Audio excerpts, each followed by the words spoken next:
Heidi, Heidi, ho! My name is Chucky, and I will be your friend till the end. But actually, my name is Rusty, and welcome to my channel. This is Scream With Me, and this is my channel where I talk about my favorite music and my favorite movies. And tonight, we are going to talk about 1988's Child's Play. This is the start of my celebration of the Child's Play franchise with the first one here. This is the special art edition, and comes with a special art card over the original cover. So yeah, we're going to see and celebrate and talk about what started it all. Child's Play. So okay, Child's Play was released in 1988. It stars Catherine Hicks of Star Trek Voyager. Star Trek The Voyage Home is where I knew her from. Chris Sarandon and Alex Vincent as Little Andy. And yeah, so for all of those Chucky lovers, I've got on my Charles Lee Ray prison shirt. Charles Lee Ray, aka Chucky. And let's get down to business. Child's Play was directed by Tom Holland, and it was written by Don Mancini, and John Lafia and Tom Holland also wrote it. It's the story of a good guy who is just a doll, but not really. Actually, Child's Play is a movie about Charles Lee Ray. Charles Lee Ray is a serial killer who is being chased by Chris Sarandon, also known as Mikey. And he is chased down the street. He's got an accomplice. He's chased down the street where Chris manages to pop him a couple times with the gun. He gets away and hides in a toy store after being abandoned by his accomplice. His accomplice abandons him. He runs into a toy store. Turns out that he's into kind of type of Santeria. And after realizing that he's not going to escape, he uses a Santeria spell or a voodoo spell, or it's not really Santeria, but it's a movie version of a Santeria type voodoo. And manages to transfer his essence into a good guy doll, which is the very popular doll at the time, a children's show. And there you go. Nice big special effects where he transfers himself, and we end up back with Andy, introducing us to Andy, a 6-year-old boy, and his single mother, who lives in actually a pretty nice apartment. And she, it's his birthday, and he thinks that he's going to get a good guy doll, but she didn't really know that this had been released, so she didn't have time to save the money that month. So the little baby was disappointed, of course, and it turns out that there is her friend who works with her at the department store ends up telling her that there is a guy selling stuff down behind the building and that he has one of these dolls. So she goes down there, and they cost $100, but he gives it to her for $30, and that's where the doll comes from. She takes it home, gives it to her son, who is very, very happy. And I will say, the scene when the movie first started and he was making her breakfast in bed, when he was making that cereal and pouring the sugar all over it, and I was, I kind of got my own personal flashbacks because I'm a complete sugar addict. And I too have been known to actually put spoonfuls of sugar on already sweetened cereal. Like put sugar on Fruit Loops and Captain Crunch and stuff like that. And yeah, so that rang true. A baby spider was coming down. And uh, so she ends up getting him the doll that he so very wanted, and it doesn't take really long before the movie kicks in, because it's almost what, that very night. I mean, it starts right off the bat because she gave it to him that day, and they want her to work late, so his Aunt Maggie, and she kind of irritated me. So to tell you the truth, I think I would have wanted to kill her myself, if you want to know the truth. But so she's going to babysit him. Now Charles Lee wastes no time in, starting to corrupt the baby. He's already talking to him that very night. He wants to see the news about his accomplice who had managed to elude police. And there we go. It gets really creepy right off the bat because it's very spooky with Andy in the bed and Aunt Maggie there alone. Just the thought of him creeping around the doll is just fucking creepy. I mean, whenever inanimate objects like that are used, if anybody's ever seen Trilogy of Terror, that fucking little voodoo doll that goes after Karen Black and possesses her, that movie scared the shit out of me to this day. So I don't do well with inanimate objects that become, creatures. So Chucky is a favorite nightmare of mine. And so he kills Maggie, ugly. It actually made me jump, when he pops her with that hammer. She goes out the window. So Aunt Maggie's dead. The poor mother doesn't even know till she shows up off the bus from work, and her house is full of cops and everything like that.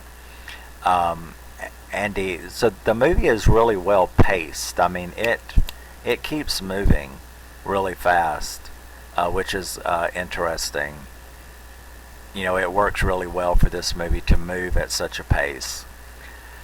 So the baby tries to tell them, but who's gonna believe kids? It's that old song and dance. Who's gonna believe the kids when they say, my doll is talking to me and saying this? You're not gonna believe it, and of course it is. So the first death has already taken place. The cop is very suspicious. I mean, you're suspecting a 6-year-old little boy, and he was very suspicious, and the mom got, kind of upset at that real quick. But it moves along pretty quickly from there. She takes him to school the next day, and this was like a freaky scene too. This 6-year-old kid sneaks out of school and goes to the bad side, and we're talking about, what is this, New York, right, or something, Jersey, Brooklyn, something like that. But because that's what irritated me about Aunt Maggie. I love a decent, New York attitude. Give me My Cousin Vinny or something like that, and I can handle that. But Maggie just irritated the hell out of me, so I said I'd have probably killed her myself. But that kid, takes his doll and goes across town being led by Charles, being led by Chucky, who wants to go and kill his accomplice because he blames him, which is actually true. I mean, if the accomplice hadn't abandoned him on the street, he wouldn't have ended up dead and in this doll. So, but just the scenes of Andy going across, down the subway, across the city into the Skid Row areas, and nothing happens to him. I mean, literally nobody bothers them. Of course, I think Chucky would have killed them if they had. That's kind of what I thought as I was watching, it happen. I'm like, well, Chucky would have protected him, but the simple fact is nobody even, messed with this little kid. Even when he got into the obvious Skid Row areas, getting to this abandoned house where Charles, Lee Ray knew where his accomplice was. So he manages to kill that guy by blowing him up in in his little abandoned, run-down hovel, and Andy's there the whole time. And once again, the mother has no idea. She thinks her kid's at school, only to find out that he was at the scene of this thing, and he's being an honest kid. He's telling the cops that Chucky told him, Chucky's talking, Chucky's alive. The mother doesn't believe it. Nobody believes it.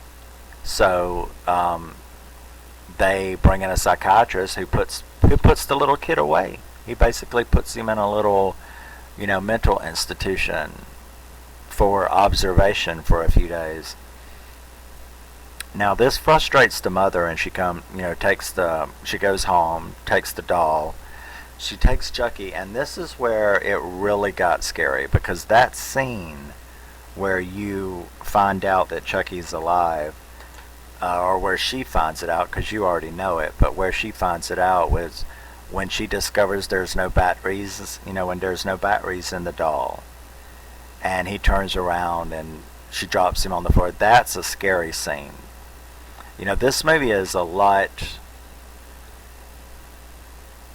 it's a lot more scary than you think it is. It seems like it's not a really scary movie, about this little killer doll, but it is. It's an actually scary movie.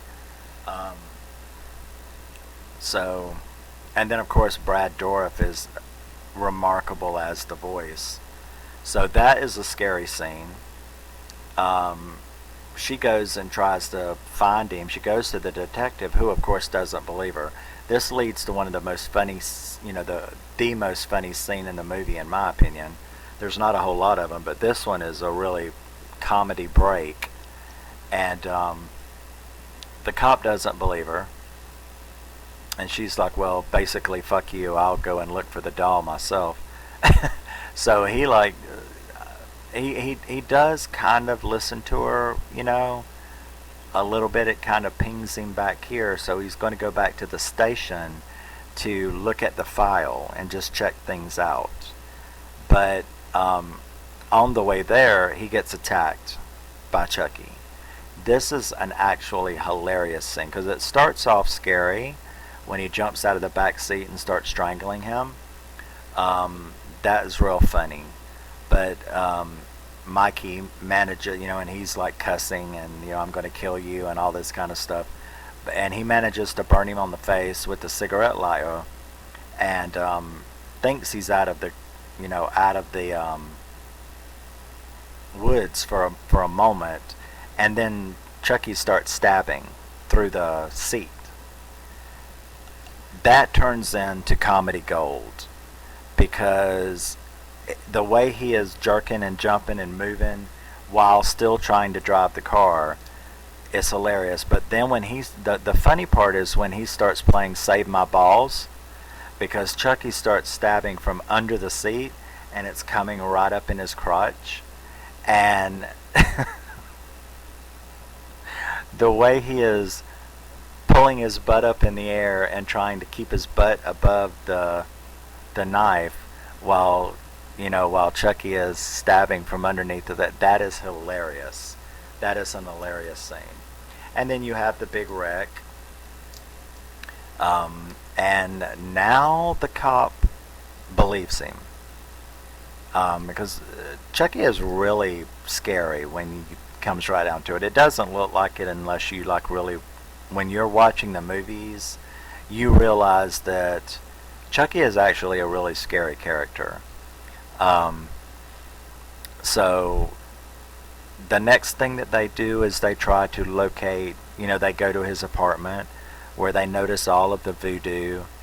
They need to find that guy, his voodoo master, and whom at first I thought was a bad guy, but he's not. He's just a religious guy, and Chucky has used the knowledge that this guy has taught him in evil ways. So that was a surprise.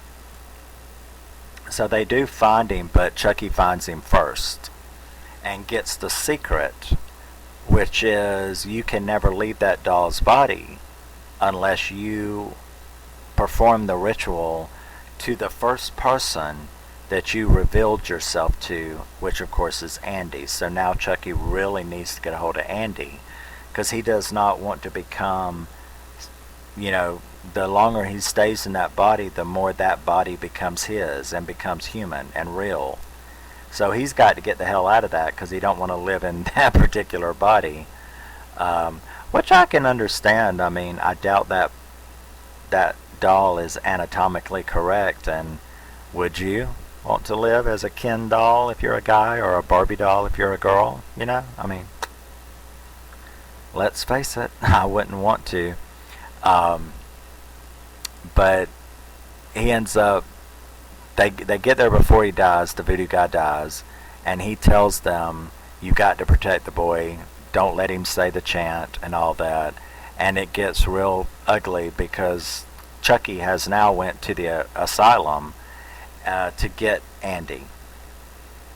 There we have another good kill when he electrocutes the doctor, which that was I kind of found that enjoyable as well, because that doctor irritated me. But then again, I understand why they don't believe a kid, but anytime I see someone telling the truth and nobody believing them, and then they get killed over it or something, I'm like, well, I mean, I understand it's not going to be normal for you to believe a 6-year-old that a doll is alive, but from the audience's point of view, you're an idiot and you're kind of getting what you deserve. So that was actually an enjoyable kill in my smart ass way.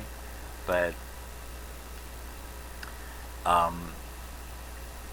so Andy though escapes. Andy gets back to his home, where he's actually a smart little kid, and after all, he did navigate. He's a brave, smart little kid. I mean, he did navigate Skid Row in New York, so there you go. I'm assuming this is New York. God, I hope it's not Los Angeles or something. That would look stupid. I don't know. I didn't pay attention. But I think it was New York, yeah. But now you got me questioning myself. But, so the little boy has like barricaded himself. Like I said, even on his own, he's obviously a smart little kid. So he's barricaded himself. Chucky's on the way.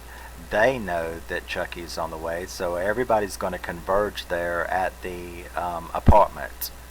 There at the apartment, they have the big giant showdown, which is actually, this is like, the special effects in this movie are really good, and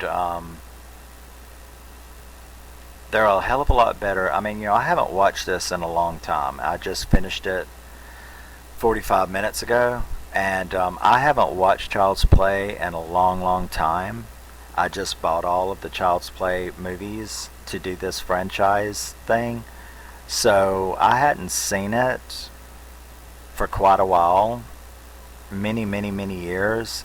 And I was definitely surprised at how good this movie was, how phenomenal this movie was. And it made me remember why I loved it so much back when it came out.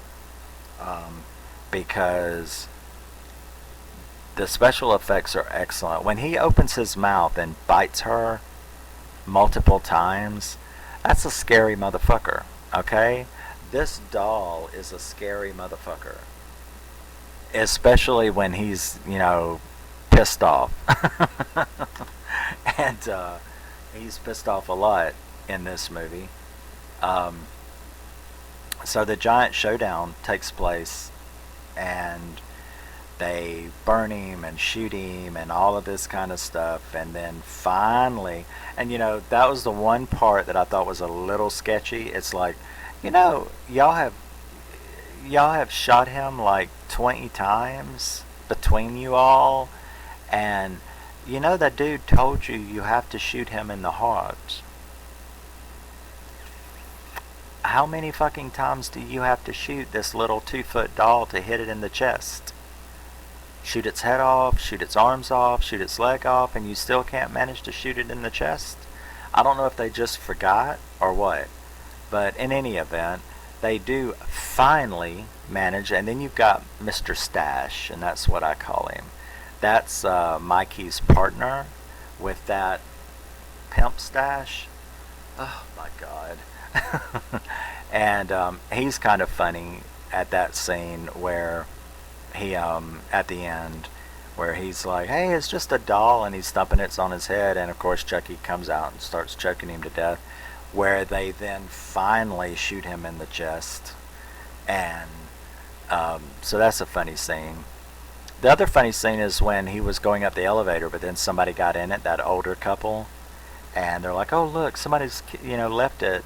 This woman's like, kid left their doll here, and the guy's like, well, just leave it alone, somebody will come in looking for it. And as she shut the door, she's like, that's an ugly doll. And as soon as it started going up, Brad Dourif was like, fuck you. That was funny. That was funny.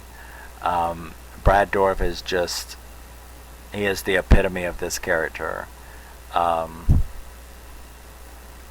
Yeah, that's definitely made him an name. And I didn't actually know Brad Dourif from this movie. Interestingly enough, I got to know Brad Dourif through a movie called Fatal Beauty.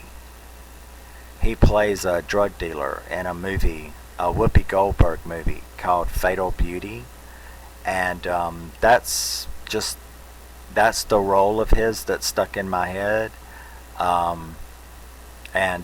Yeah, so that's where I knew Brad Dourif from, was Fatal Beauty with Whoopi Goldberg, because he's got a pretty big part in that, and that's where I knew him from. It's just funny how things stick with you, whatever sticks with you. But yes, so his one-liners are unbeatable. And Chucky is, like I said, Chucky, watching this again after not watching it for many, many, many years, he is a scary character. I mean, I never disliked it or anything. I just never had gotten around to buying it. And I didn't go into it thinking it was bad or anything like that. I was just like, I want to see the Child's Play movies again, because there is some that I've never seen. After 3, I've never seen any of the others. I didn't buy Cedar Bride because I have no interest in that after reading what they are, what they're about. But I bought everything else, and I've only seen the first 3. And that was a long time ago, so I'm enjoying this. But like I said, I did not remember how scary Chucky was until I watched this again. And I'm like, this is a fucking great movie. It is really a great, great movie. So, yes, 1988, Catherine Hicks, Chris Sarandon, Alex Vincent. Child's Play. I think pretty much everything about this movie is phenomenal. It's definitely bumped him up as a horror villain to me. It is definitely, rewatching this has definitely bumped him up in my favorites. Like I said, when I bought the movies, I also bought this t-shirt. because he is just cute as hell. How Chucky can be cute looking like that, I don't know, but he is just cute as hell. So, and we got the same color hair almost. Mine's not quite as red as his, but I'm a ginger too, so he's a little ginger devil. And yes, I like Chucky. But this, watching it again, if you haven't watched it in a long time, give it another watch. If you've never seen it, you really need to see it. Because this movie is, and this character is definitely iconic for a reason. 1988, Child's Play. And we will be doing number 2, Child's Play 2 next. And I appreciate you watching this later and checking it out. And I will see you in the next one. Love you, miss you, bye. Tell me your favorite parts of the movie. How much do you love this movie? Anything interesting you have to say about its history in your life, or Chucky in general? Where do you place him in your pantheon of horror villains? Just whatever you would like to talk about, if anybody ever does. And I will see you in the next one. Love ya, miss ya, bye bye.